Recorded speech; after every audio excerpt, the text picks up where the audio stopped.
Tape from New Jersey, it's the SNL Nerds, the show where two comics from New Jersey nerd out about Saturday Night Live. I'm your co-host, John Trumbull. And I'm incredibly depressed. Wow, okay, coming strong out of the gate. Hey man, we all know what happened. We all were there. Yeah. I mean, what are you talking about? It was just a nice sort of low-key week. Not much going on. Nothing too notable or nothing new or really fucking catastrophic and horrifying happened. Everything's fine. Everything's fine.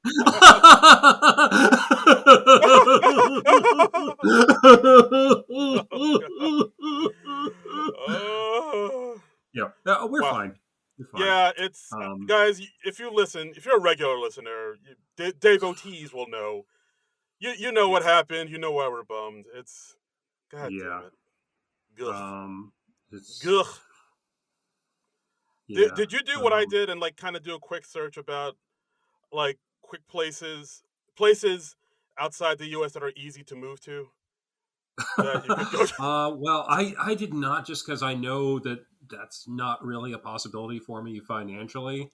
Damn. Right now. I mean, yeah, I'd like to have that as an option, but I kind of did it. How. Yeah, I did look and see, I wonder what countries have free healthcare and are easy to move to. Every developed country except this one. Yeah, I think I saw.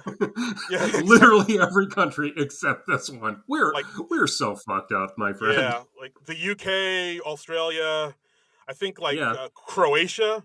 You can get free healthcare in Croatia, Norway. Yeah, they all got it. Yeah, but some can't figure it out. Nope, can't be done. Nope. I mean, it's just but we have the greatest healthcare system in the world, and you are a communist and a dissident to suggest otherwise. That's right. Everything is awesome. Everything is fantastic. Yeah, everything's cool when you're part of a team. Yeah. So how have you been getting through this, man? This week I don't know. I mean, I've just been muddling through. I mean, Tuesday night, it was a real shock, and then because I sincerely didn't, I wasn't expecting the election to go the way it did. I didn't think it was going to be like a landslide for Kamala Harris. I thought it was going to be like a squeaker and then she'd get by, but my gut feeling was that she was going to win it. That just seemed to be the way it was going, because she seemed to have a lot of momentum. She ran a hell of a campaign in the 100+ days that she had. And I thought she did great in the debate. All her rallies seemed to be packed. Well, his crowd seemed to be dwindling. So I really thought the tide was turning for her. So I was kind of surprised, and I suppose blindsided by the way it went. And yeah, it's same.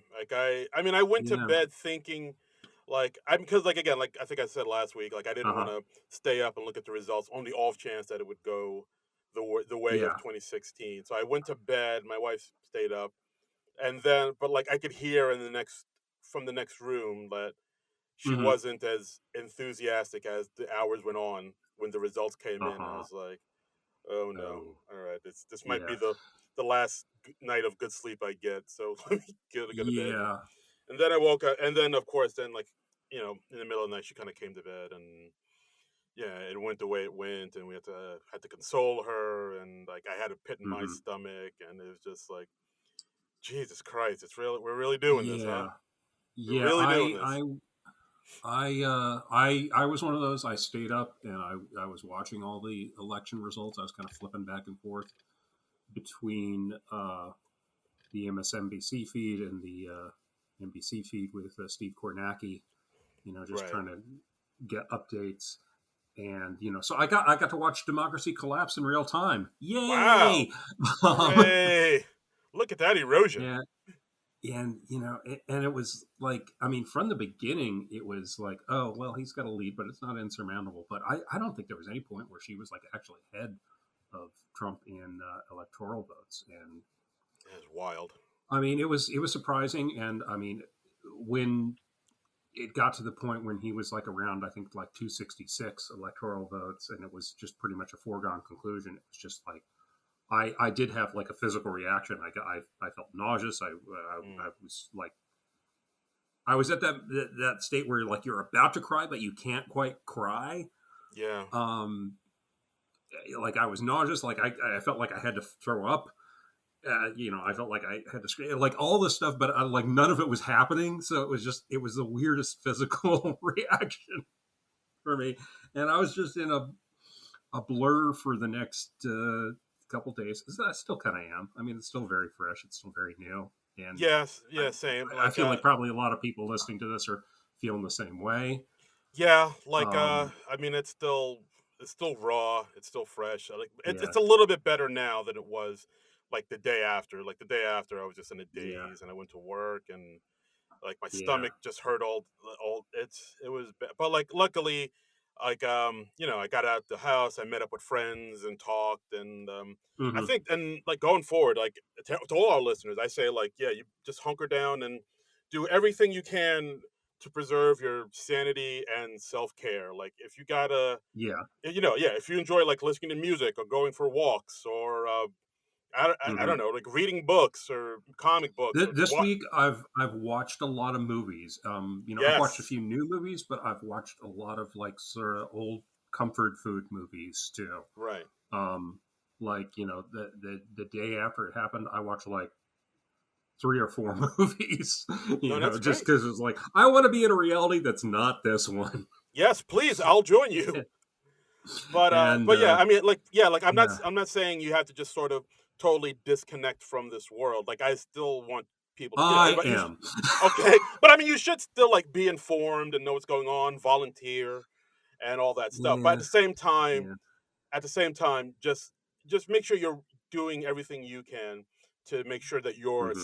you know, still sane and your mental health as well. Like, I'm thinking about getting into meditation. Like, no joke. Like, I've been looking into that. Hmm. Hmm.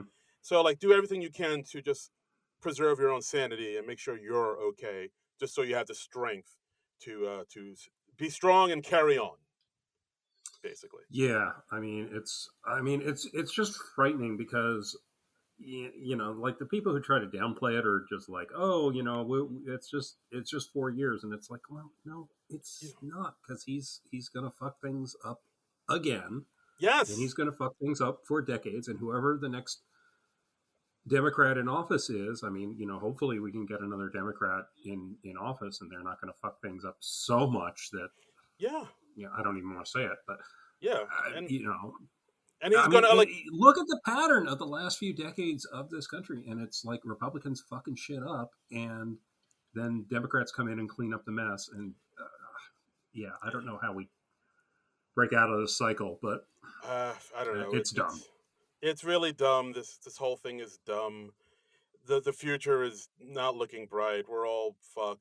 Guys, just Yeah. stay safe, hunker down, prepare yourself, take care of your own mind and well-being because And shit's look, mm, we're gonna continue on. We're gonna continue this silly podcast, and be you know and yes. do goofy things. We're very heavy right now, and Yes. apologize for that. We're just kind of venting. Yeah, Yeah. but In I time. feel like I had a point here somewhere, but I just fell off. No, that's okay. It's okay. We're just here. We're vamping, baby. We're just here talking. Yeah, yeah, but we want to continue on and do our silly little podcast, and we hope that can bring you some amusement and some solace or Yeah. whatever you get out of this. And for any of our listeners who are in other countries, we're sorry. We tried our best. Sorry, guys. There are unfortunately way more stupid and racist and sexist people here than we realized, and yeah, we got to work on that. We got to take care of that. Yeah, and also to all the listeners in other countries, can I stay at your house for the next 4 years, please? Yes, yeah. Can I can I crash on your couch? Yes. I will do chores. Yes. I can vacuum. I can clean your bathroom. Yes. I'll do Uh, podcasts. How's your yes, internet yes, connection? How's your Wi-Fi? First of all, guys, yes. can I have your password?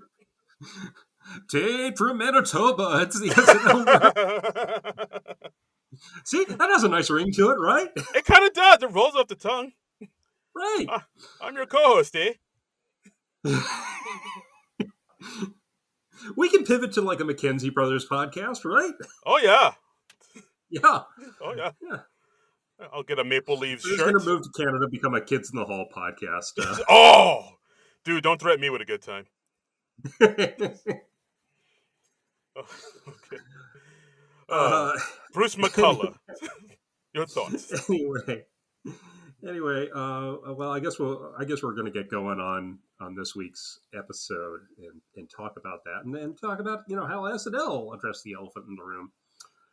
As you might expect, if you looked at the title of this podcast before you started listening to it, this is the Bill Burr Mk.gee episode, season 50, episode 6 from November 9th, 2024. Mm-hmm. Which, if you're listening to this in the future, this is just 4 days after the 2024 election. So, yes, before it all went to shit. Wounds are fresh. Yes, fresh wounds.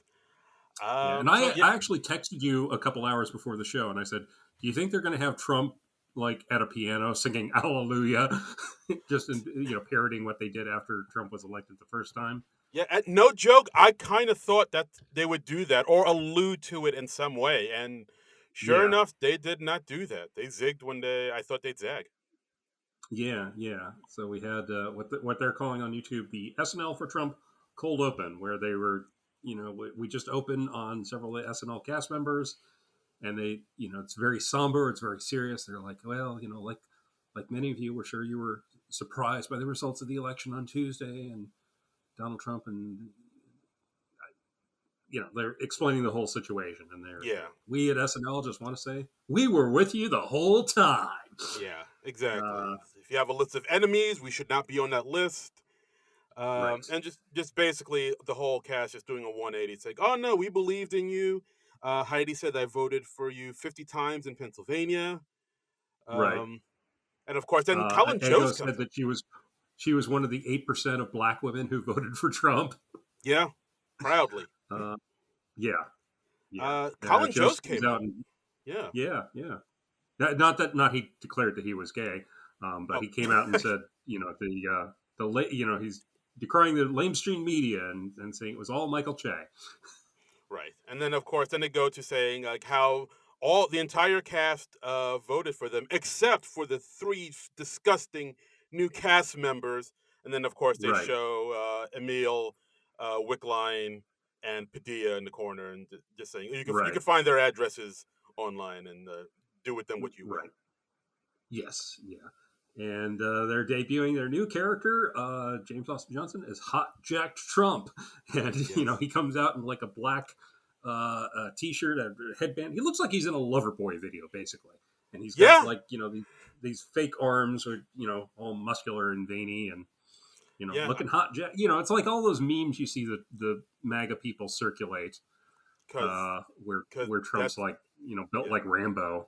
Yeah, in their minds, that's what he looks like, and that's even though that's not reality. Instead of the Stay Puft Marshmallow Man. That's clearly not reality. That's clearly not what he looks like in real life. I don't know why they. God, they're weird. They're so weird. Yeah, they're so weird. We could have had Tim Walz doing wholesome shit for 4 years, people. Could have been. Anyway, I like this. I like the visual of Jost in, the buffalo headdress from the January 6th guy. I'm glad they went funny instead of sincere. Yeah, that's true. And they said at one point, we can go to Mars with the other man we love and trust, and then Dana Carvey comes on as Elon Musk. Yeah, who has an Elon Musk? Yeah, his Elon Musk voice kind of sounds like a mix of like Garth Algar and Hans from Hans and Franz a little bit. I can see that. Yeah. It's like, I'll run the country now. He's doing the Musk voice, and he's jumping around, but he's not like we're not seeing his like fish white belly the way we saw with the real Elon Musk. And I feel like you need that to really properly convey the idiocy of this man. That would have really sold it. Just like a piece of paper colored stomach he has. Yeah. Also, I gotta say this. It was a bit. in my mind, this is a bit disingenuous because it's like, well, hey, maybe you should mention that you had both of these assholes host within the last decade, and Yeah, you played your part in helping normalize them. Maybe you should own that a little bit. that would have been nice. Yeah, I mean, with this cold open, I wasn't Yeah. as hot on it as Hmm. you are. Like I did, like the fact that, like you said, like they had both of these guys on and they kind of helped Yeah. normalize them. Like, and I'm not saying that SNL is solely responsible for us being where No, I'm we not are saying they're now. completely responsible either, but at the same time, yeah, they also played a part. And, Yeah, yeah, maybe it wasn't the choice of a lot of those people to have those particular gentlemen host, but they did have them host. yeah, and I don't And know. I don't know I why I call them gentlemen right now because I don't consider either of them gentlemen. no, But gentle things.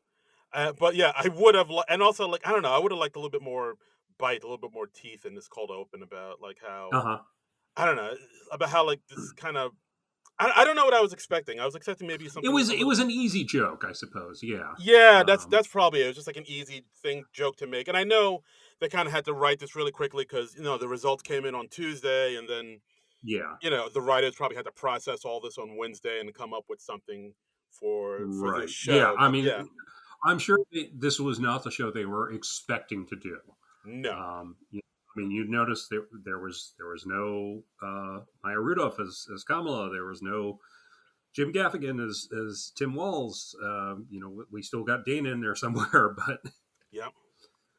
Uh, uh, but yeah, like I don't know. I still felt like you said, like this didn't really have any teeth to it. It didn't take a opinion either way. Like I don't know. Like mhm. part of me kind of misses the old days where like the old Michael O'Donoghue era where like they took a stand on something. Like this sucks. Yeah, This is fucking stupid, and we're making jokes about it and deal with it. But like this way, it kind of feels like right. they don't want to. Because I guess when they had Kate come out last time singing Hallelujah, they kind of ruffled Hmm. some feathers of a lot of people. So I figure maybe they figure out this way this doesn't ruffle any too many feathers, but it just kind of comes out. Well, I mean, I, I I don't know. definitely prefer they do something like this than to do something like the Hallelujah thing. I get that was cathartic and probably needed at the time, uh, but I always prefer the show to be funny than the show to be sincere and all that. Like even Hmm, something like when Cecily came on and she did Goober the Clown. right. Um, and that was amazing because it got the point across, but it still had some laughs to it. Yeah. Um, Yeah, I hear what you're because saying. Uh, it's a comedy show, and it I'm not is. saying you don't put your opinions in your comedy or anything like that. I'm not saying that at all. But Yeah, yeah, and then um, the cold open ends with, them speaking to all the young men that feel like they weren't heard, and then they yeah, kind of go into singing the YMCA song from the Village People, yeah, and I was like, yeah. oh, that Which seemed Trump loves for some reason, which is so weird. yeah, And I felt like they had a missed opportunity when James Austin Johnson didn't start doing the weird little Trump dance where it looks like he's giving two dudes hand jobs. that's a fair point. And he's Yeah, just, that's, I I was didn't even like, think what? about that. Yeah, why aren't you doing that? I mean, that's like the thing Trump always does to that fucking song. That's Um, true. But yeah, and cold open. I don't know. Overall, what I thought it was okay. it was all I right. Like I said, yeah, I'm glad they went funny rather than sincere and oh woe was me that's true. because That's everybody else is doing oh woe was me. So yeah, that's true. But I don't know. I feel like that. I kind of wanted them to maybe have a stance on it one way or another, or maybe just kind yeah, of come at it with some sort of insight, some new way to see this that would have maybe consoled everybody, but at the Like, same time, still maybe we not. shouldn't have evil billionaires host the show anymore. Maybe that. Maybe Maybe. pledge that. you know, Ooh, that next might be season. nice. Ooh, next season, just Jeff Bezos is hosting. Wow. Ooh, oh, I bet he's going to be great. Um, Jeff Bezos, Mark um, Zuckerberg. Oish. I shouldn't put that out there in the ether because that might happen. I take I that back. mean, I take back my wish. Zuckerberg's cameo. I remember when Ugh. Jesse Eisenberg hosted, they had him come on, Oh yeah. and that I didn't mind so much. That was fairly harmless in the grand scheme of things. But like Yeah. having both Trump and Musk, like Yeah. look, we covered the Musk episode because it was Ugh. part of while we were here. But if it were up to me, I wouldn't have watched that one at all. The I only reason I watched that episode is because of the podcast, I still have like and I Vietnam like nightmares about Mm-hmm. that. Like if I swear, like I think I said Yeah. on that episode where at one point during the show, like we were watching for the show, but there was one Right. point, like like halfway through the show where I was like, I really want to turn this off and go to bed. Like Yeah. I can't Yeah. go on. Yeah. It's just Was it during the Wario thing? actually, yeah. I think either it Yeah. was the Wario thing or the Chad sketch with Pete. Like I think once I hit Chad, I Oh was yeah. Well, like, I find Chad painful to begin with, so yeah, that yeah, was. like Chad broke me. I was like, I can't, I Yeah. can't, I Yeah. can't with this. Yeah. It's Yeah, I'm glad we didn't have to cover the last time Trump hosted. He hosted like I think sometime in 2015. Was it? I don't know if it was before or after he declared, but it was sometime around a year before the election, I think. So, yeah, yeah. It was like and I just skipped that episode. I did not watch it, and I don't skip episodes of SNL. I just check them out because I'm always curious about what they're doing. Um, no, fair oh, enough, fair something enough. I wanted to mention. Yeah, like James Austin Johnson, he posted a funny thing this week. He was like, you guys know I have other characters, right? I'd love to do them for you. So I think even James Austin Johnson's getting a little sick of doing Trump. Yeah, I mean, it's the thing where it's like his Trump is so good, like you Yeah. just kind of want him. You know, it's like when you go see your band play, you just want him to play the hits. And it's like, no, I got a new. And your band's like, no, I got a new album out. Don't you want to hear something from that? Yeah, we can play something from Chinese Democracy, guys. Oh my god! No, no, no. You just stick with the Use Your Illusion. We're good. Welcome to the jungle. Yeah. Okay. And and I've said this before, but yeah, it's at the point like even comedic parodies of Trump are kind of exhausting now because it just reminds us of that guy. I feel like the show is probably going to be a lot more judicious of using Trump going forward. They're probably not going to make as much of a meal at him as they used to. That's my Yeah, gut feeling anyway. I would hope so because I think we're at that point where like I mean, like you said, we've seen Trump JJ with his Trump in Cold Open before, and he doesn't get the big reaction or big applause like he used to. Yeah, that's very true. So like I think they know the audience is kind of tired of it, Yeah, and like when his first during Trump's his first presidency, like he would just do and say so many insane crazy things that just had to bring him on again and again to do a sketch about the latest right. crazy thing. And I think it's kind of everybody kind of is now realizing, yeah, everybody's like just burnt out on this dude. Hmm. Um, uh, not burnt out enough to not vote for him, I guess. But like, for the average level-headed person is burnt out on him. So like, Yeah. I do agree with you. I think they're gonna pull back on him. Yeah, I mean, but at the same time, yeah, you have to kind of push back against whatever we're in store for, and that's the thing. Like the first time we literally didn't know how bad it would get, and now we kind of do, and we have every Yeah, reason to believe it could be worse. Because yeah, I feel like if not him, the people behind him have like learned from what they did the first time, and yeah. It's gonna get way worse before it gets any better, people. So yeah, I mean, I posted this week. I was like, well, I hope our grandkids can make this better somehow. God, it's so crazy that they have to like clean up our mess. Like it was so weird because like I don't know. Part of me also thought that like, well, our generation, Gen X, we're used to seeing horrible presidents like Reagan and Bush. So Hmm. like Hmm. I thought we all kind of had a better keen sense of realizing when a presidential elect is full of shit and not go Yeah. that way. But apparently not. Apparently we just turned right back into our boomer parents and just Well, do I the same don't. shit. Yeah, from what I understand, a lot of our generation has kind of bought into the shit, and they've become sort of radicalized in one way or the other. And yeah, apparently there are a fair or a not insignificant amount of Gen Xers that have gone that way. And I guess I wasn't really seeing it because I don't think too many folks in my circle went that way. Thank God, knock wood.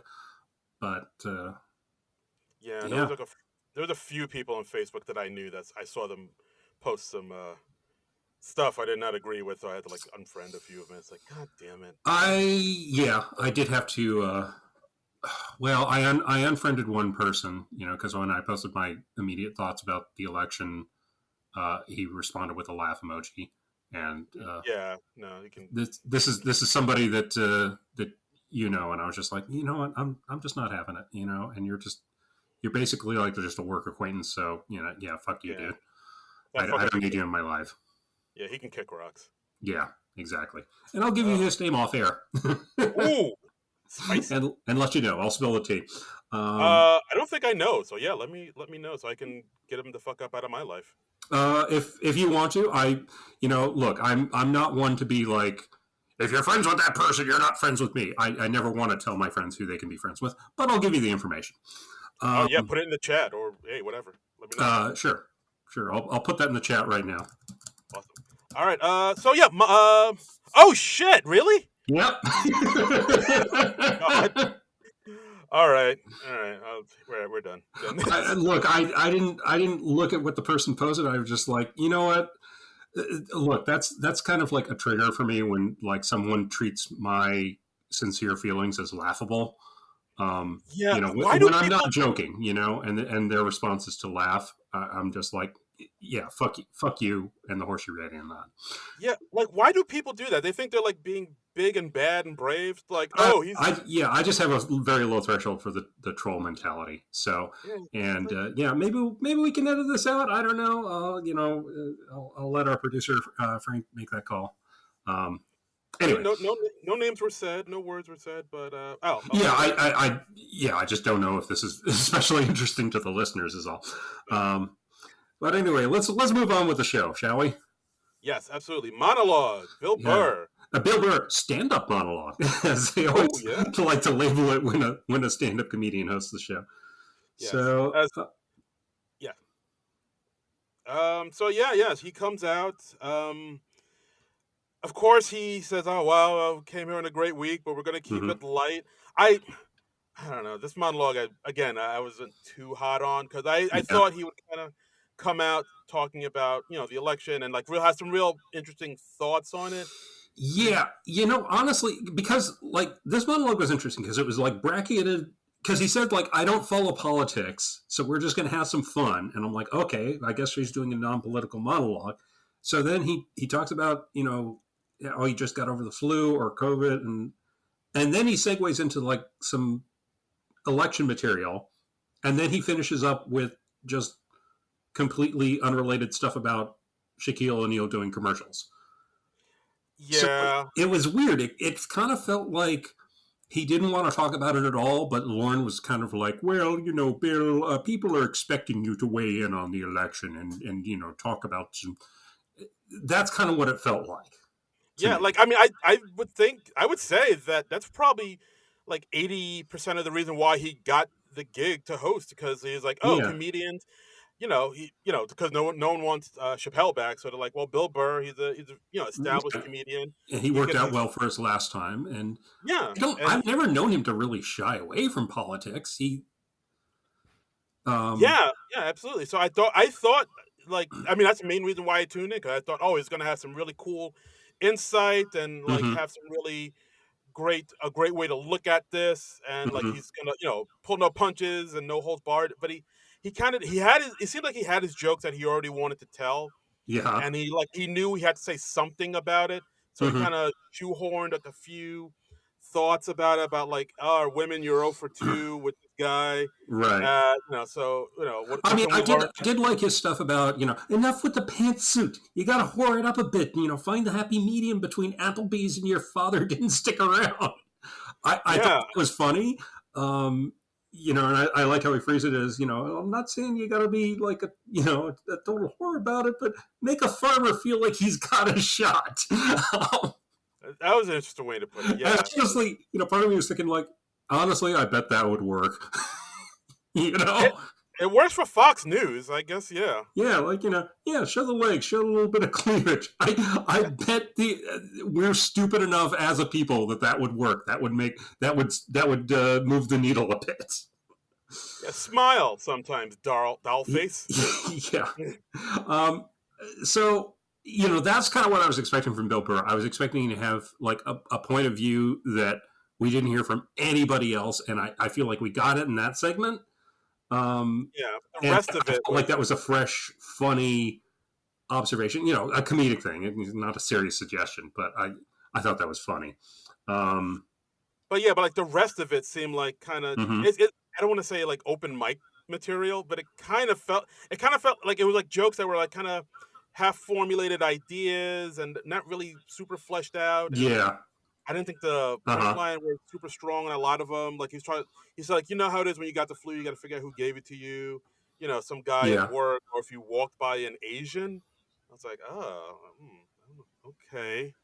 I Well, don't I know. mean, he always treads that line. I never have gotten the feeling from Bill Burr that he's 100% left or 100% right. He always, he's got a bit of both in him, because Yeah, on one hand he's in a mixed marriage, on the other hand, he's an asshole from Boston. So I think he got a little of that of both in all his routines. So yeah. I'm from Boston. Yeah, what about yeah, it? yeah.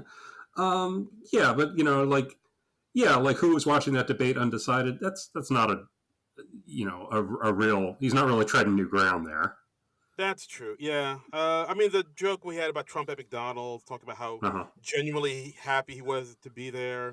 And Right. like, it's like, oh, it's like putting extra fries in people's boxes. Like, oh, whoever's gonna get this is gonna be extra happy.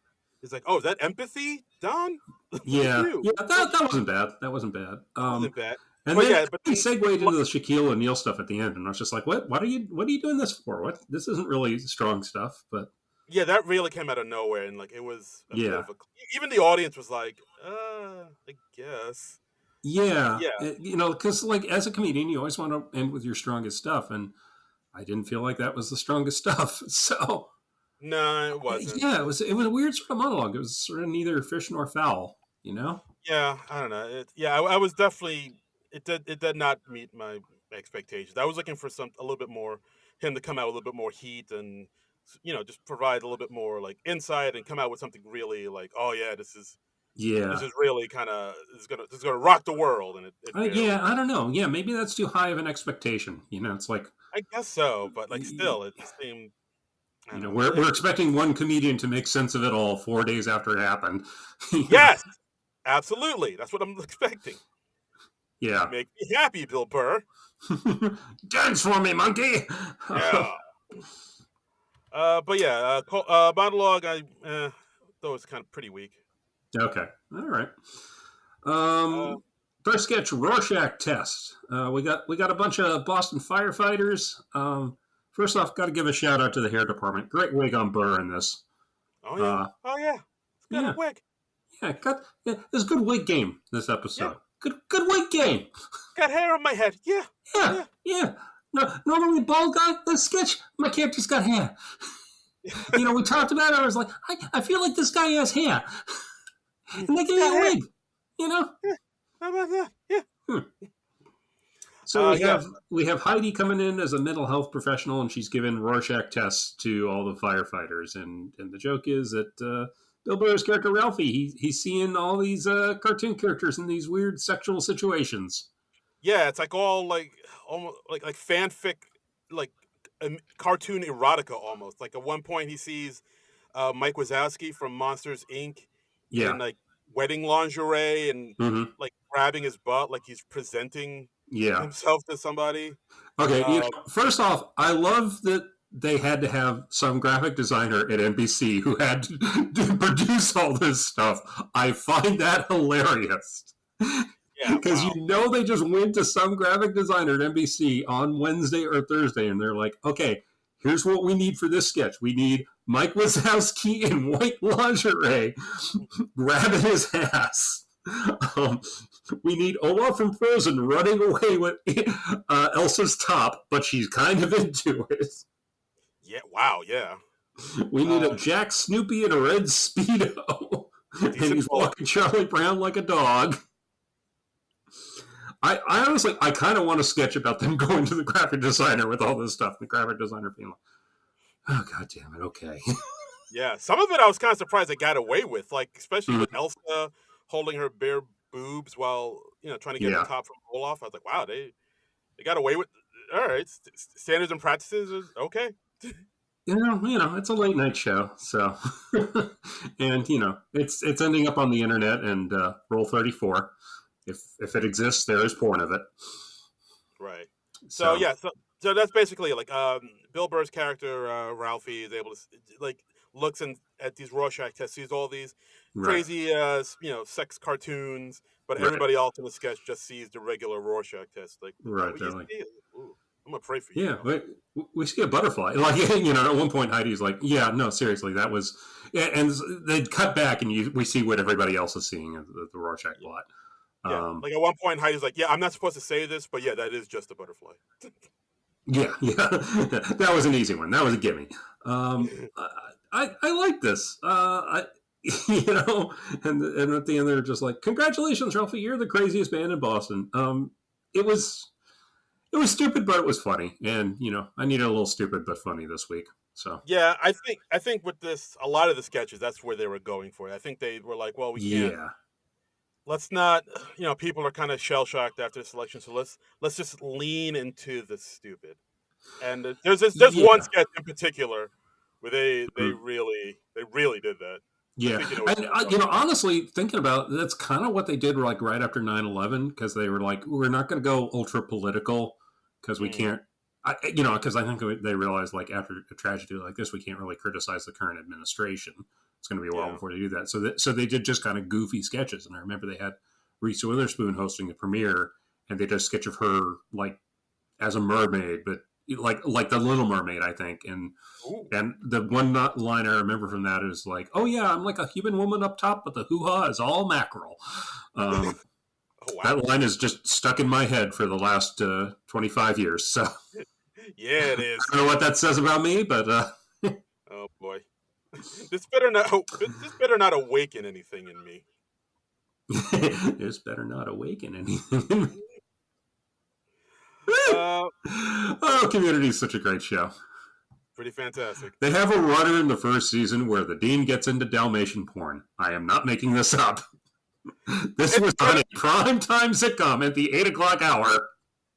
and it's really well done too. Like the way they And like kind of it's really subtle. And it's probably even funnier on streaming because you get to see it just develop from week to week. It's anyway. Yeah, check out Community if you haven't already. uh next up we got a pre-tape Buffalo Wild Wings. Buffalo Wild Wings. We got Bill Burr kind of making a return as his character when he was doing the Sam Adams October Brew. you know, he's a Patriots fan and he's in a cast still. His arm's still in the cast. His arm's still in the cast. I love it. His arm is in the cast for no reason. It's never addressed. It's never even mentioned. Nope. He's and he's just like it's a Buffalo Wild Wings commercial where they're pitching like, hey, we're the place to come watch football, and you get to do all this, and he's like a Pats fan who's been exiled from his house because his wife says he's disruptive. Yeah. Like I think what was it? Emil says, "Oh, I'm here for the $5 drafts." And then Yeah, Devin's there. It's like, "Oh, I'm here for the wings." And then yeah. his character Sean, Bill Burr says, "I'm here because my wife said I bring tension into the house." Yeah, yeah, and he's like, I'd like to be watching this from my mansion, but I was born white in this country 50 years too late. Yeah. And we get Mikey Day in there as a friend of his. He's bringing his daughter in, his young Yeah. daughter. I wonder, was that one of Mikey Day's real kids? Do you think? I don't know. I know I'm Mikey curious. Day's played this character before, the character Dooley. In this one, he Yeah. plays Bill Burr's son. So that's Uh-huh. his grandkid, and he's like, "Dad, let's go. I was supposed to drop off at Lexi's like 40 minutes ago." Yeah. I know Mikey Day's got a son. I don't know if he has a daughter or not. Anyway, I was just curious about that. Whenever they have young kids on the show, I'm just like, is this somebody's kid for real? Yeah, Well, very obviously, it's possible. somebody's kid. I don't think it's like some random kid they found off the street. But You don't think uh, SNL is swiping kids off the street for their sketches? no, I just haven't seen the evidence of that. I may go a little deeper into that Reddit thread. I don't know. I'm not going to say that there's like an SNL child snatching operation. Mm, I just haven't seen the hard evidence yet. that's right. Where's the proof, Your Honor? Yeah, I mean, I'm not saying it's not happening. I'm just saying I have yet to be convinced. Oh boy. Um, Yeah. So but of course, Mk.gee's character, Dooley, gets into another fist fight with his father because he was Mm-hmm. supposed to, like, leave and drop his kid off with his mom's. And Yeah. then I think at one point after they fight, he leaves, like, I never want to talk to you again. And then he leaves. And then he comes back to pick up his Yeah, he daughter from walks school. out without his kid. Yeah. Oh, Father of the Year. Look at that. Yeah. Yeah. Father year. This was funny. I like this. This is one of my favorites of the week. Yeah, I thought this was a good one. I like the last line where it's like, where he says, nothing pisses my wife off more than me relaxing in my own home. Yeah. Yeah. I got a kick out of that. But yeah, Yeah. not a bad sketch. Not a bad little Yeah, three this is page. fun. I mean, this is like right in Bill Burr's wheelhouse. Goofy, funny stuff. That's what I wanted. That's what I'm Yeah. all about. Yeah. We're going full light entertainment this week. Yeah. And next we had Sex Rock CD. This was an ad for Power Drive Records. And Bill Burr is a dad, and he's listening to 80s sex rock. And Right. Basically an infomercial for the CD. He's like plays a dad working on his bike in the garage. His mm-hmm, son, played by Emil Joachim, which I noticed mm-hmm. Emil Joachim is actually in a good number of sketches this week. This is a good Yeah, week so for him. was Ashley. Yeah, very good for both of them. So, Mm-hmm. so the son's like, "Hey, Dad, what is this song? This is pretty cool." It's like, "Oh, this is this band from the '80s called Snakeskin. They used to, Yeah. talking about songs about living fast, dying young, and doing sex." Yeah, they're the kings of sex rock, and they play a little of the band, and we see the guys. They're dressed up as like this, I guess, this White Snake Poison type band, like the Yeah, '80s glam metal thing, yeah. where It's like all the guys are in fluorescent tights and they've got teased hair and they're wearing makeup. And '80s were a weird time. it was a better time. And they come back and Neil's just like, "Wow, Dad, that sucked." Yeah. I think they were singing a song about how Nana sex train, about how your Nana is a train and I'm a passenger. Next Uh-huh. stop, Sexville. Yeah, yeah. And we find out they're three mid-40s Jewish guys from Long Island, and they have a song. It was called "Sexcalator." Yes, which of course is of course a play on a Love in an Elevator Aerosmith song. Yeah, again, '80s were wild. I did like the lines because like in the band is played by Dismukes, Sarah, and J.A.J., who Mm-hmm. three people we got to see more in sketches. I think Yeah, the energy between them was really good, and yeah, I yeah. like I like it when J.J. and Dismukes do something together. There's a nice offbeat chemistry between them, and Sarah fits into that vibe well too. yeah, but I do like the lyrics about how I want to have sex with you on an escalator, sexcalator. First floor, menswear. Second floor, doing you. Third floor, home goods. We're Yep. going down. And it's not that much more absurd than Love in an Elevator. It's really not. Yeah. Go check out that Aerosmith video if you haven't seen it. It's Yeah, and I do like how they cut back to Bill Burr and Emil talk, and mhm. Emil's like, "Yeah, the song's not that great, Dad." And then he's kind of defended, saying, "Well, hey, look, things were different back then. We didn't have cell phones. Our parents didn't know where we are, and then we got molested. It wasn't a big deal. That's how it was back in the Yeah. day." Yeah. And Emil's like, "You should tell somebody about that. That is a big deal. Oh my god." Yeah. So yeah, this was cute. This is cute. It's kind of fun to see the cast dressed up as glam metal people. So Yeah, like they even had that one like a slow song about the Cold War, hmm and them kind of getting like those big serious '80s ballads, saying, "Yeah, hmm we're on the brink of war. That's why, Mr. Gorbachev, we want you to tear down yo panties, girl." Yeah. So, Sex Rock CD. I like this sketch. It was one of my favorites of the night. I'd say there's another one I enjoyed it quite a bit too, but this was up there for me. yeah, I enjoyed it. It wasn't one of my favorites, but it was fine. Passed the time agreeably. So Yeah. Sex Rock CD. Thumbs up, I say.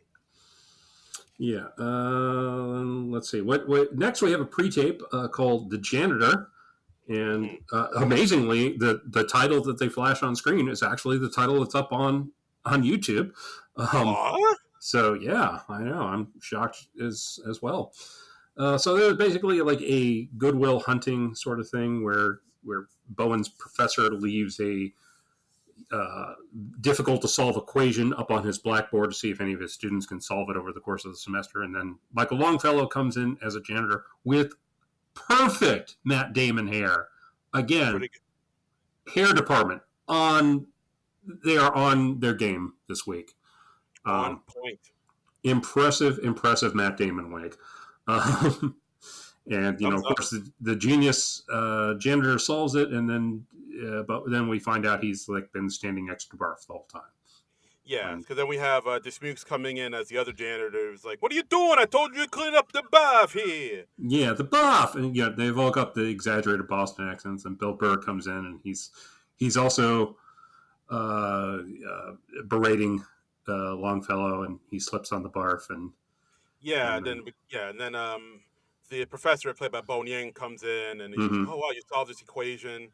And that, but then he saw the equation, but then like everybody's also freaking out about the barf, and we had Mukes and Bill Burr berating him, telling him to clean up the barf, and it's like them saying it's a carpet, so you can't mop it. You can't mop it. You got to use the powder. I was like, all right, wait, the classrooms are carpeted. I was like, I don't know. I didn't quite get that, but we have Keenan coming in as the dean, and I like James Austin Johnson as like the Robin Williams type character at the end, and he's like actually living in a supply closet, and he does a pretty good Robin Williams. He does like a very serious Robin Williams, all his serious roles. It wasn't your fault. And it was a good Robin Williams for sure. But yeah, this sketch, it's kind of all over the place. This one, right? I don't know. I felt like it was just in one place. It was just cleaning up the barf. that was the one joke, and we're gonna drive that one joke into the ground.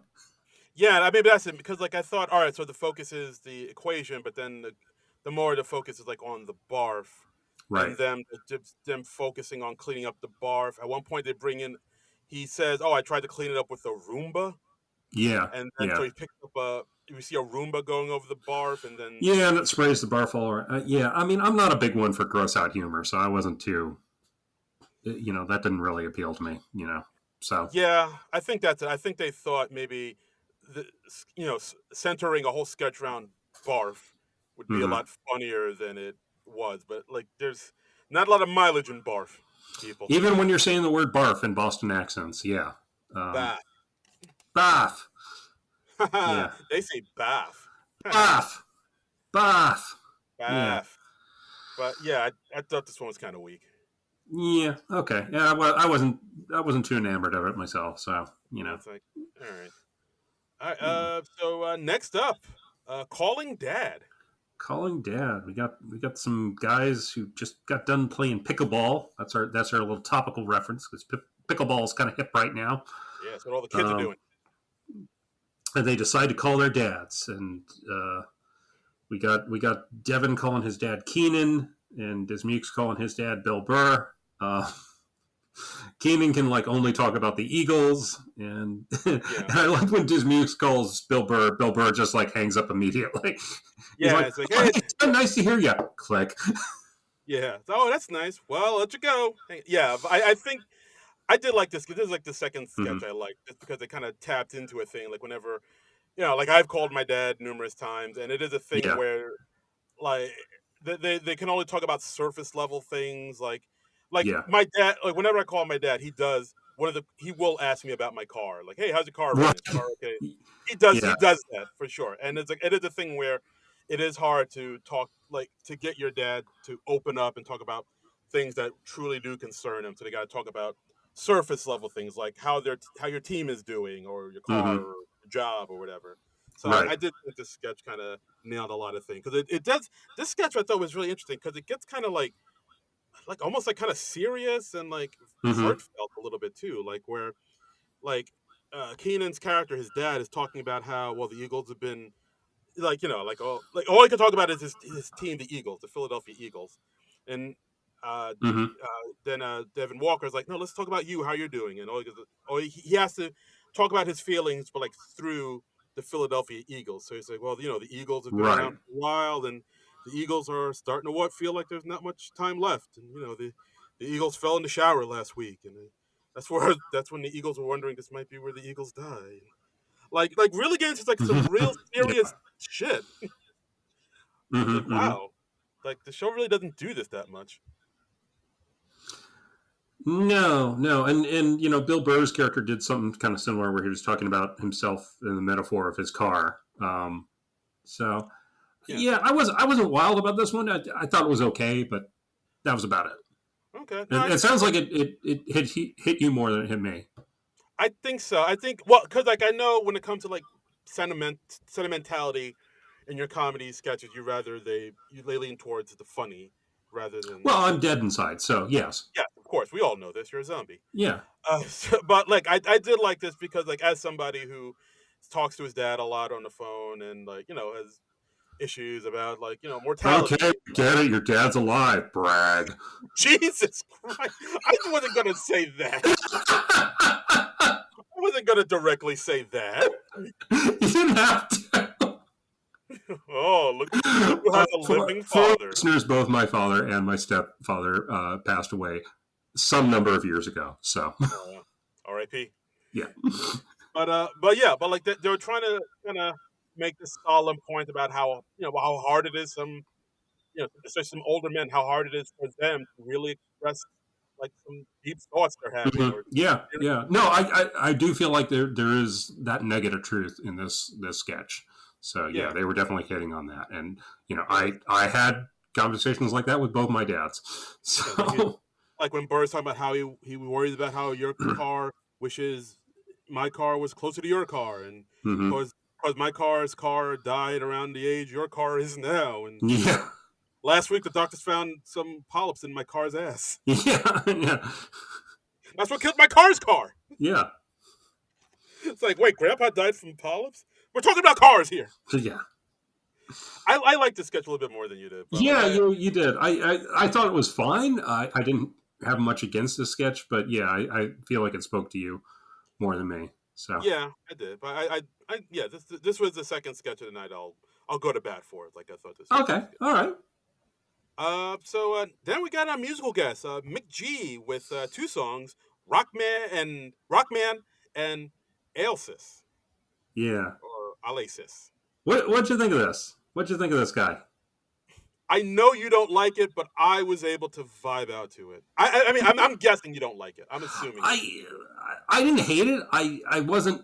I wasn't nuts about it though, because like the first one, he had really distorted vocals, and that's kind of his thing, yeah. Yeah, and I feel like that's weird in a live performance. I feel like it's really odd when someone sounds overproduced when they're performing live, because I'm just like, why are you even coming on SNL if it's just gonna sound like something you did in the studio? So yeah, I mean, I listened to some of his songs on like Spotify and stuff. That's kind of his song. He's like very like a lot of '80s synth, and kind of a lot of like a chill wave, synth wave type of vibe. And he like his guitar, he does something to it to make it sound like really kind of weird. It's like has like a very kind of dream pop DIY, lo-fi sound to it. And I mean, it's a good sound to like kind of vibe out to.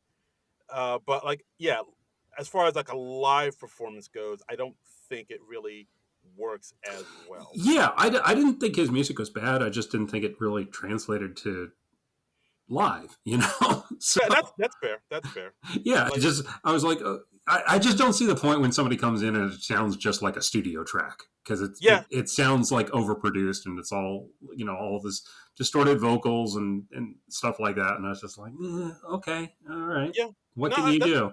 Yeah, no, that's fair enough. I did like the every once in a while, because like in the back they had like a guy playing drums and on the soundboard, and every once in a while, especially during the first song, they had like a little eagle noise playing, like a like in a little background. I was like, oh, Darren loves his eagle noises. I love the Eagles. Well, hey, I love the Philadelphia Eagles. I love the band the Eagles. Right. I love Eagle Eye Cherry. All the Eagles. That's right. Save tonight. Yeah. So not much else to say about Mk.gee. I was like, okay, he's fine. Yeah. The overproduced thing bugged me. So no, I hear you. I hear you. yeah. So let's go on to Weekend Update with Colin Jost and Mk.gee. Mk.gee. First off, I love that Che was just drinking throughout. I mean, who isn't? I thought that was hilarious. He just had like what looked like a scotch or something. Yeah, just sipping on it, just like, all right, this is what you guys are doing. Yeah. He's just that was my vibe this week, even though I wasn't drinking. But yeah, I did like his joke about him saying, like, I can't believe, I almost believe that rural Pennsylvania would vote for the Jamaican Indian lady. I've been spending way too much time with you white liberals and your goofy optimism. Yeah, that was good. That was good. I thought Just had a decent line at the beginning. He said, on Tuesday we learned Democrats don't know how to rig an election. Right. And I did like Che's line about how, look, all right, so if he's getting in, then I'm going back to listen to R. Kelly, because like, if you guys can elect your felon, I can dance to mine. Yeah, and he's like, I never stopped listening to him, but I pretended I did. Che is the funniest when he just doesn't give an F, and we got that in spades this week, so yeah, that was fun. Yeah. We had Ego as a woman who can't find something in her purse. This was, once again, SNL's favorite recurring Weekend Update character who announces their trait right at the beginning in their character name.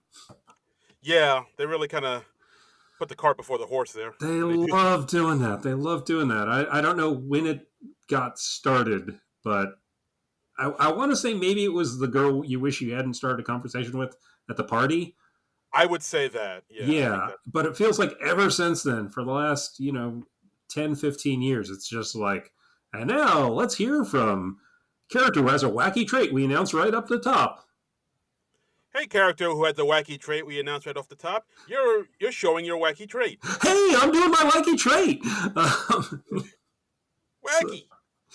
So, remember when we just discovered the joke with like a Rosanna Dana, and remember when I could say that name without stumbling over it? That was fun. That was my new character I'm workshopping. Guy who gets the name of SNL characters wrong.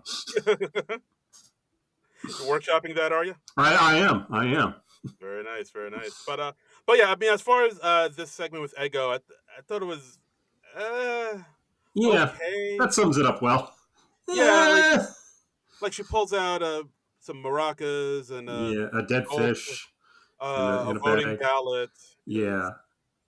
And all the time she's, because she's supposed to be talking about active listening, and she's all the time she's rummaging through her purse and just reassuring, oh no, I'm listening to you, I'm here, I'm engaged, and and that's pretty much all there was to it, because we announced what the joke was right at the beginning, so you can't really discover that joke.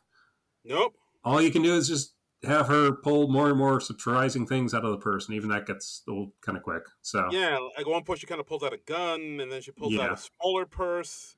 Yeah. And then at the end she's like, oh yeah, this is, I use my big purse when I want to make a big statement, or when I want to storm off. And then she slams down her purse and literally walks off stage. Yeah, I mean, Ego played it well. I just didn't think there was much to this. So yeah, there wasn't a lot of there. Yeah, exactly.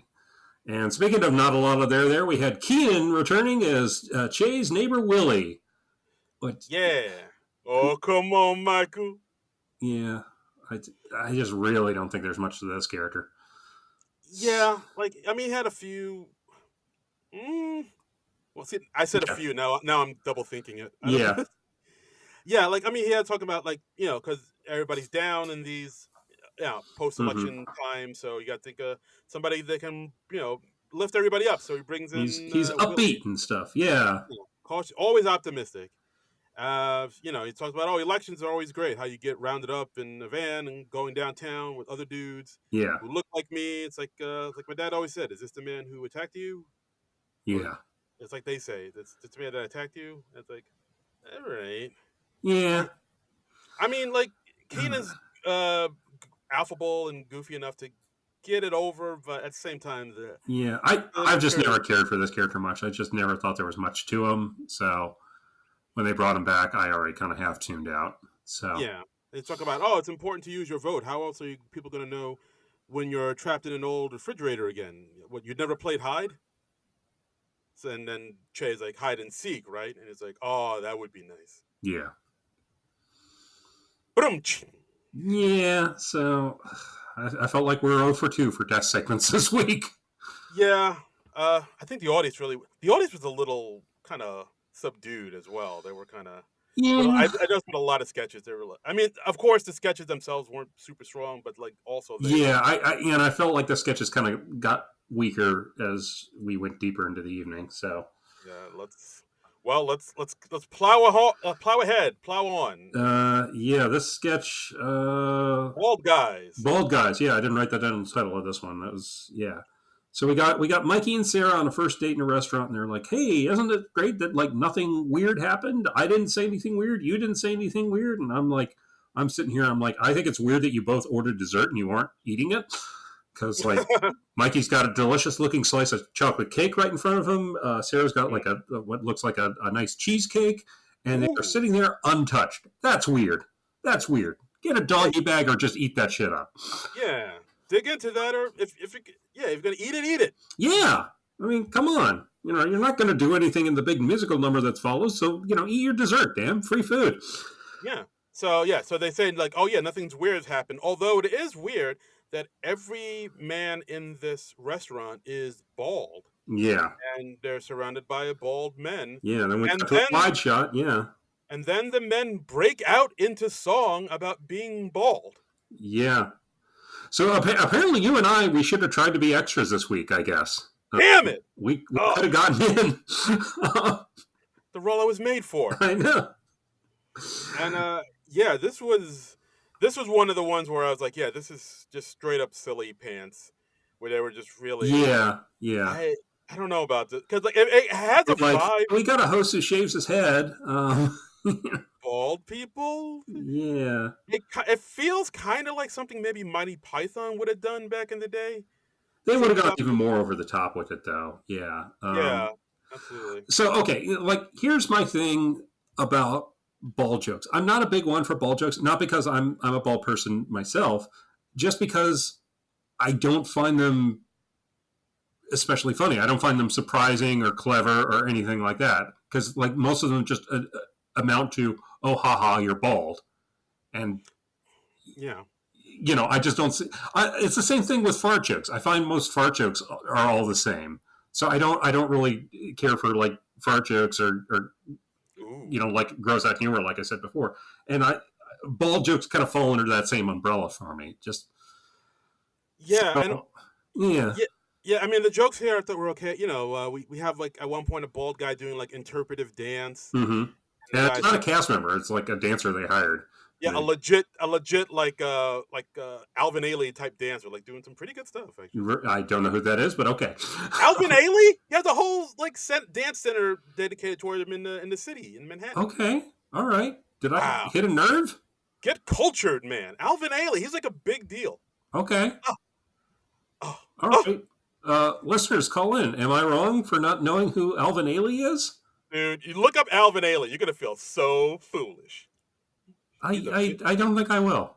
He's a big old. I don't think I will feel foolish, and I don't think I'm going to look that guy up. What do you think about that, huh? Well, I put your money where your mouth is. Yeah. There, Trumbull. I mean, you've told me who Alvin Ailey is, and now I'm going to do my best to forget him. What about that, huh? Oh, you just play by your own rules. I do. I don't freaking care. You're a maverick, Trumbull. Yeah. I'm a maverick. But yeah, like then they're talking about how. Singing about other bald celebrities like Statham, Diesel, Tucci, and The Rock, and how their head looks like the tip of a giant. Yeah.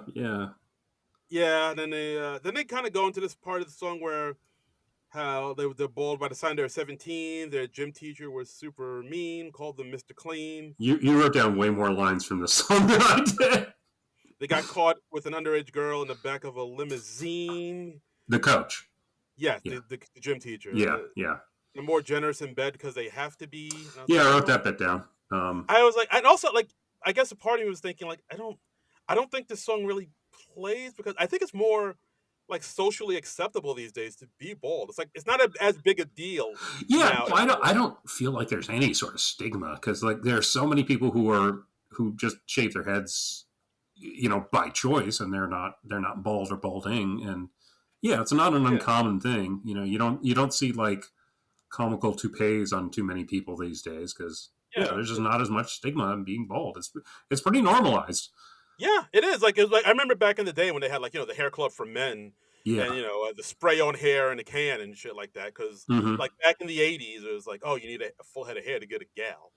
Well, like now it's not that big a deal to be bald. It's really not.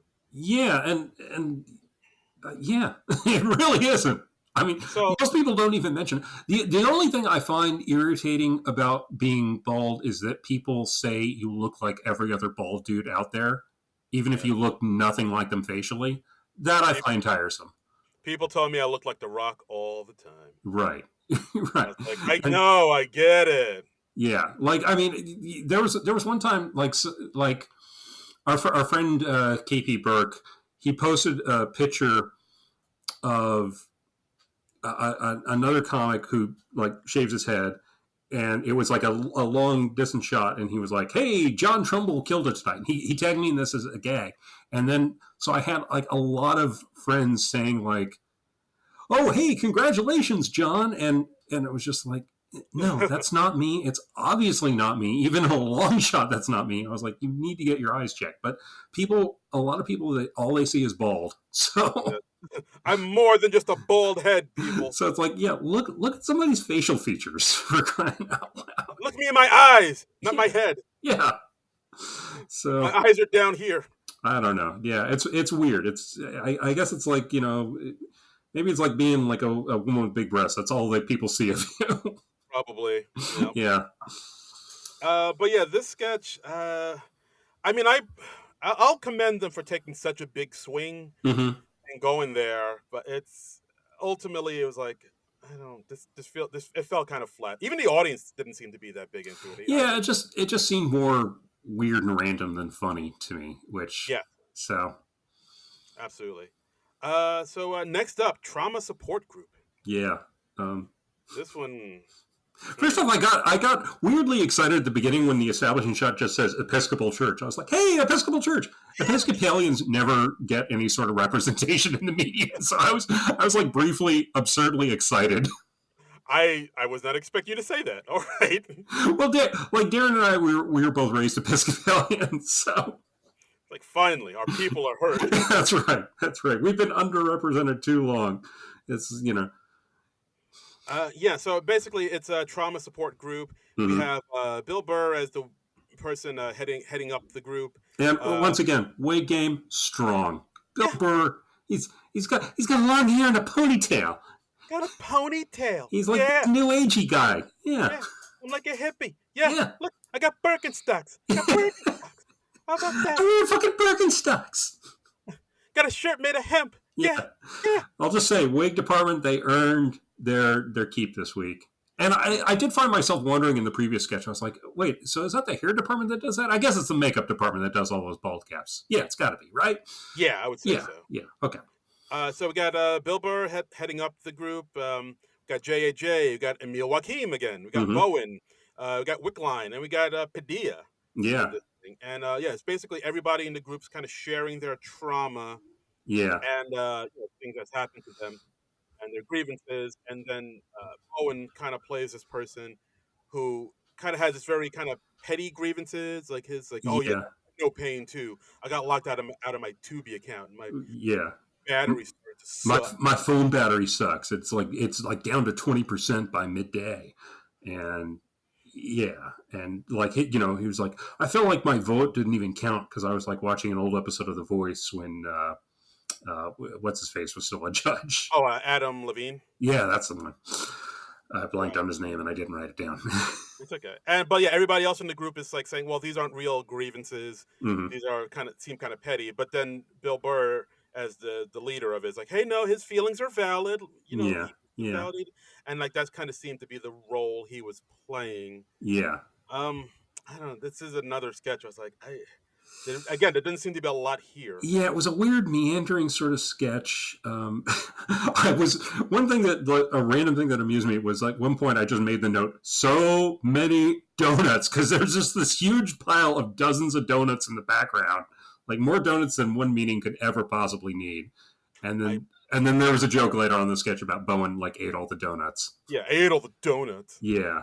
And like and like he was just basically being this annoying guy trying to kind of make it all about him. Right.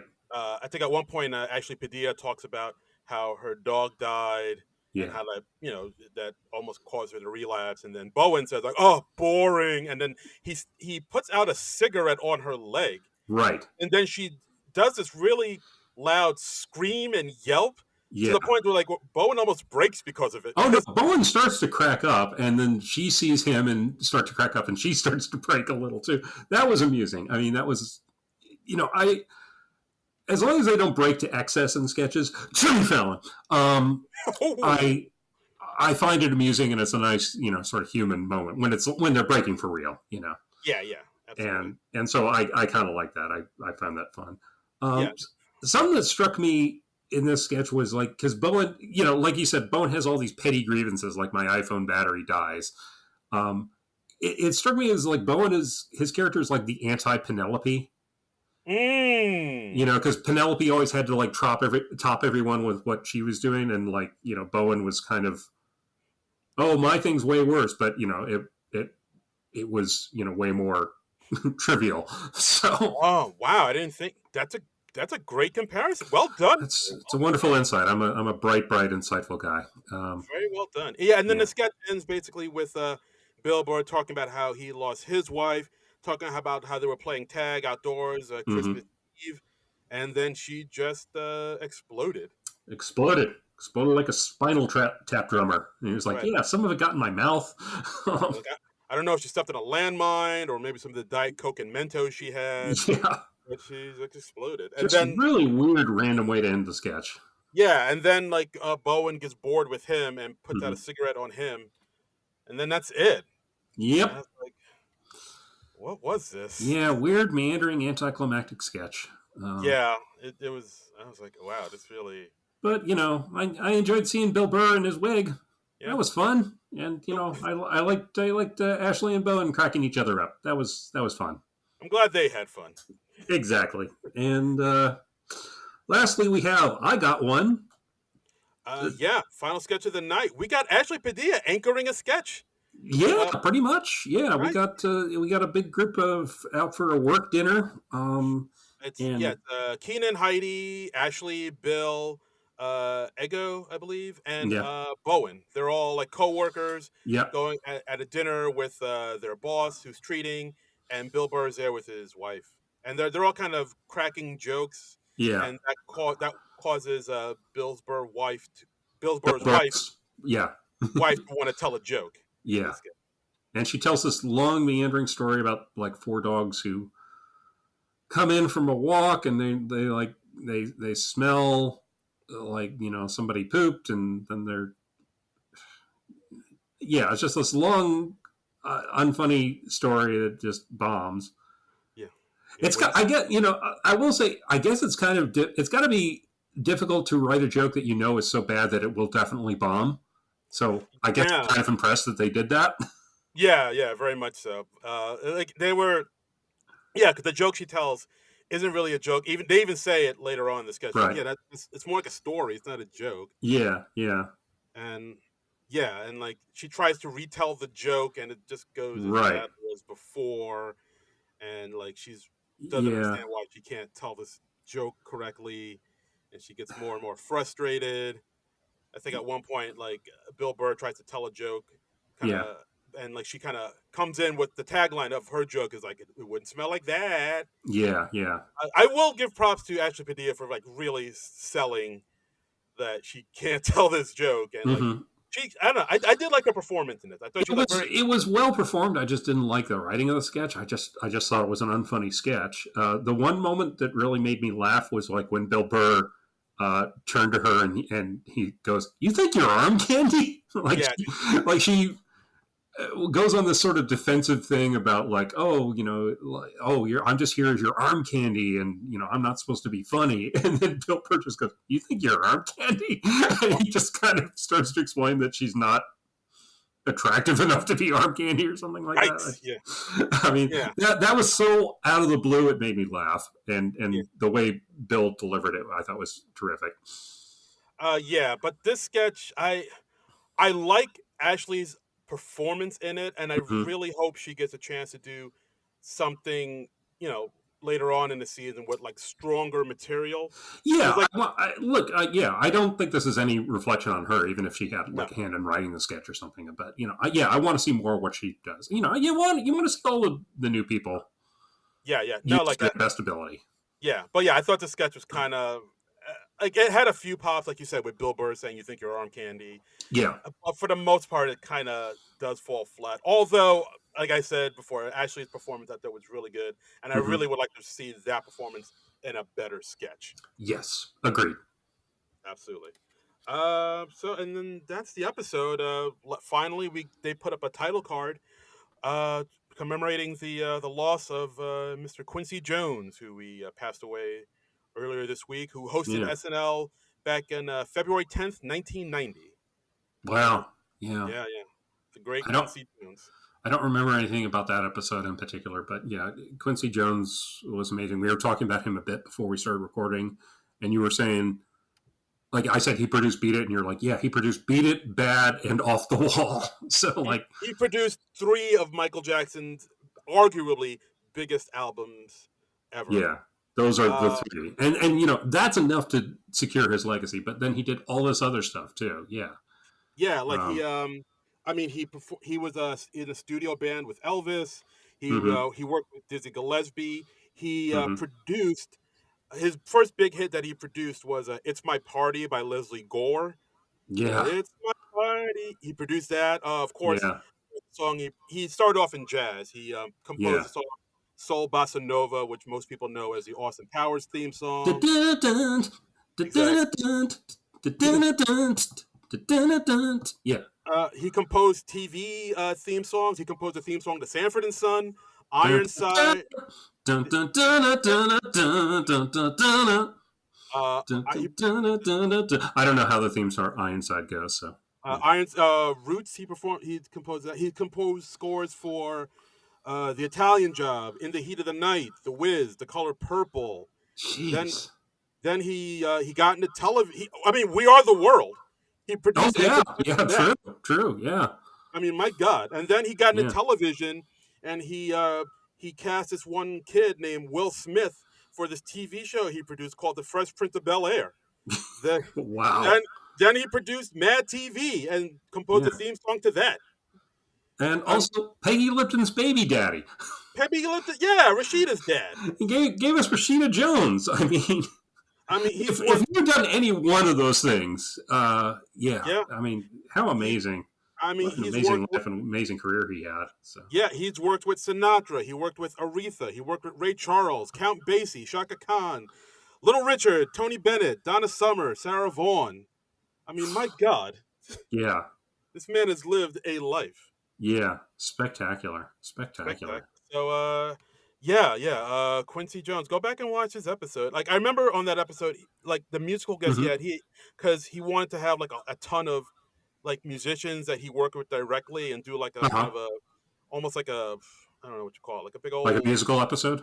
yeah, like a big old musical episode. So on his episode, the musical guests were Tevin Campbell, Oh yes, I read about this. Yeah. Andre Crouch, Sandra Crouch, Cool Mo D, Big Daddy Kane, Melly Mel, Quincy D the Third, Al Jarreau, Take Six, and Sadea Garrett. Wow. And that's still like the record for the most musical guests an episode of SNL has ever had. Yeah, I mean that's 10 different musical artists. Yeah. Yeah. Yeah, and like they were all kind of artists on his that one album he put out back in the early 90s, and there's like this Mm-hmm. one song where it's like kind of almost like a posse cut where like all of them were on it. So he was like, "Yeah, I'll host a show, but I want 10 people to be my musical guests." And I was Wow. like, "All right." Woo! Incredible. Yeah. He was an amazing man with an amazing legacy. Yeah. R.I.P. Quincy Jones. Yeah. And it occurred to me like when we were watching the Good Nights, I was like, wow, we didn't see much of Chloe Fineman this week at all. Oh, Yeah. Yeah, I think she got shut out. Yeah, which is really weird for a cast member of her tenure. It's. I mean, I guess that's just the way the cards fall sometimes. But it wasn't until I saw her at the end I was like, wait, holy shit! Did we not see her in anything this week? She was not even in the cold open. Oh, I didn't even think about. Yeah, she wasn't in anything. She That's wasn't. weird. I don't think she was in the cold open. No monologue. Yeah. Yeah. Wow. Or a boom, Lauren. Yeah, she must have been in something that got cut at the last minute or something after dress. I mean, Probably. how Yeah. do you not do a show with Chloe Feynman? Yeah, she's like one of your stalwarts. Yeah, yeah. Absolutely. So overall thoughts of the And again, no, please don't destroy. no PDD. Wow. Wow? What have they done to my boys? What are we My doing? boy. What are we doing? Is this any way to run our airline? Yeah. What is this? A center for ants? Yeah. Yes. I just miss them, and I would like to see them. I miss them. We've seen them in one episode out of 6. That ain't right. That shit ain't right. I miss my boys. I miss Yeah. my boys. Overall thoughts on the episode. I thought it was okay. It started out decent, got progressively worse as the night went on, as do most episodes of SNL, honestly. But this one I felt it was like a little more pronounced. But yeah, it definitely wasn't as strong as I was hoping it'd be. yeah, I mean, for me, Sex CD, Sex Rock CD, mm-hmm. and the Calling Dad were probably two of my favorites. Everything else was pretty lackluster. I think my favorites, usually we agree on this stuff. My favorites would definitely be the Rorschach test and the Buffalo Wild Wings commercial. Oh, yeah, Buffalo Wild Wings was okay. Yeah, those are the two I thought utilized Bill Burr the best, and those were the ones that I found the funniest. So, all right, fair enough. But yeah, overall, decent episode. Decent. I feel like there was enough strong stuff early on that I didn't hate it, but it's diminishing returns as we went on. But let's see what the people think, huh? Let's see what the people. Oh, by the way, oh yeah, the Rorschach test written. I'm just looking on Twitter now because okay, yeah. The Rorschach test written by Steve Castillo, Dan Bulla, and PDD. Oh well, hey, it's good that the PDD boys are still writing stuff. So yeah, right. And they're also showing a thread of other alt pictures that they considered putting up. Oh damn, I gotta see those. Okay, yes, all right. Don't tell me. I just let me discover them on my own. I want to see those. Who posted about it? Steve Castillo. Yeah, some of these are quite disturbing. Okay, cool. Disturbing, awesome. Yes, I am all about that. Just because, again, I am so amused that they had like artists draw up all of these. All right, but yeah, let's see what the people thought. So Nick's Door at Nick's Door saying, "I enjoy this, and I can't really put my finger on why. There wasn't really a standout sketch, but the vibe all the way through was fun. It had me smiling. The dad sketch had me very misty-eyed. Well played, SNL. A solid B." Ooh, okay. And our friend Boardman Gets Paid says, "Hey guys, this has been a week. So I'm in the military and my old boss just got his job back and me and my girlfriend just broke up." Oh, I'm sorry to hear that. That sucks.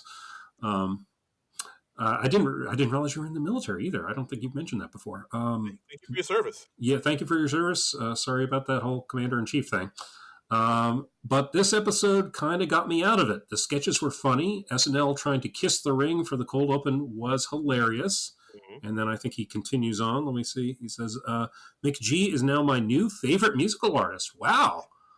You can vibe out to him. I get it. Okay. All right. Well, maybe I should check out more of his stuff. Maybe I'll like it more as, recorded stuff. He says, "This is the episode I needed. I feel optimistic now. So yeah, thank you guys. You guys are awesome. Unless y'all hated it, then disregard everything I said. LOL, heart, and peace sign." Oh, thank you, Boardman Gets Paid. Thank you, Boardman. You're so sweet, and we love that you take the time to comment every week. It's really nice. We appreciate the support. Thank you, Boardman. You are true blue. Yeah.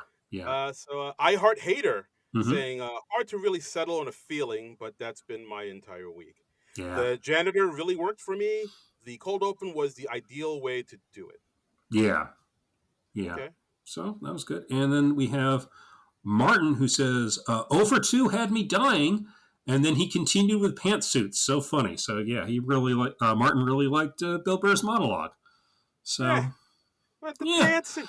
yeah, like the monologue, huh? Yeah, you like Yeah, the yeah. monologue, kid? So like these two assholes, they didn't like it. Martin liked it. And that was for Martin. So All right. So, have you seen what Steve Casilio posted up yet? Or no, because I was on the screen. Let me see. okay. Yeah, and You then want to get my reaction? then we'll wrap it up. But until then, until you pull it up, we can talk about next week's episode where we got Charlie XCX pulling double duty, hosting and musical guesting. You'll have to send that to me. I'm not finding it quickly. Oh, no, wait. Okay, here we go. Yeah. Follow Steve. Here's a thread of alts we considered. Okay, we got Flo, the progressive lady, in bed with Wallace and Gromit. Love it. We got Shaquille O'Neal, and he's impregnated Sonic the Hedgehog. Nice. And then Santa making out with, what's the name of that character? Some anime character. Oh, yeah, like, I don't know anime that well. Yeah. He's a spiky guy, and he's got his shirt off. And then there's Princess Peach with a big old booty. Oh my god! Yeah, that's the one. That's the one. That's Woody from Toy Story, and Woody's like tenderly reaching down into Buzz's pants to like give him a hand job or something. Ooh! Wow! Wowie! Wow! I think some of these are funnier than the ones they used, but wow! Yikes on bikes. So this is like around a dozen of these that they had to work up on short notice. So kudos to SNL's art department. Yes. Thank you for your service. Thank you for your service. Sorry you had to draw such weird shit this week. Oof. Oh boy. Oh, that's hilarious. That amused me. That gave me a good laugh. I mean, this week we could use it. Certainly. So, check us out on the socials. We're on. We still got a profile on Twitter at SNL Nerd Show. We refuse to call it X and all that. You can follow me on all the socials at Darren Credible, DARIN Credible. I might be slowly backing away from Twitter because the dude that runs it now is like it seems like he's like kind of going to do more and more horrible things now that he's kind of got his guy. Look, you can still find me on the socials at Trumbull Comic, TRUMBULL, and then the word comic. I decided this week I'm not like totally stepping away from Twitter, but I'm stepping way back on how much I'm doing on Twitter. Right. I'm not like deleting my profile or anything, partly because like, if you delete your profile, then that will free up your screen name, and then somebody or something horrible will happen to that. So, but I'm going to be doing a lot more of my posting on Blue Sky, I think, in the near future. Same here. I think I have all these other handles I don't use that much. I want to use them more and just kind of get away from the toxic. Because, I mean, Twitter is just garbage. It used to be cool. We've met and a lot of cool new people through it. But absolutely. Like we grown our fan base through Twitter, and I know some of those people have stepped over to Blue Sky. Like, it just occurred to me this week. I was like, it seems like every time I go on Twitter now, I spend half the time just blocking horrible people who come up. And, why should I spend all my time doing that? And so I'm trying to consciously spend more time and post more on Blue Sky and make more of a go of that, because it's very similar to Twitter. It's, it's a setup. It was like, I think, founded by old Twitter employees. And something I discovered this week, they have like really strong block functions. They have like blockchains on there. You can just go on there and like, if they have like certain words or anything, you can just block them. And I like that. Do that. And a neat feature I found out about this week is, how on Twitter, people quote tweet to like dunk on somebody else. If somebody does that to you, you can just detach your original post from that. And so they're just responding to literally nothing. Love it. And I'm like, that's awesome. Love it. Still no edit button, but you can't have everything. But I'm digging Blue Sky so far, and there are a lot of cool people on there. And look, if I followed you on Twitter and I'm not following you on Blue Sky yet, let me know. Let me know on one of those platforms, and I will follow you again. Yeah, same here. I will use Blue Sky more and get away from the toxic cesspool that is Twitter. And because look, with the years coming, guys, you need like I said before, you need to preserve your mental health, and we need outlets. We need we need all that good stuff. And maybe we should just bite the bullet and create an SNL Nerds page on Blue Sky. Ooh. And just maybe move the operation over to there. Maybe we just might have to. Mm-hmm. So something to consider. We'll talk about that. I think we can do that, or at least have that in conjunction with the Twitter profile. So. Absolutely. Okay, so that's and that's the episode, guys. Follow us on all the socials, and except for that one. Except for that one. Yeah. And next week, Charlie XCX, double duty. Yeah, we'll see what that's like. I don't know. I don't know what to expect there. I have no idea what to expect of her as a sketch comedy performer. So we will see. So anyway, that'll be next week, Charlie XCX. But until then, Nerds out. This has been a non-productive media presentation. Executive producer Frank Hablawi.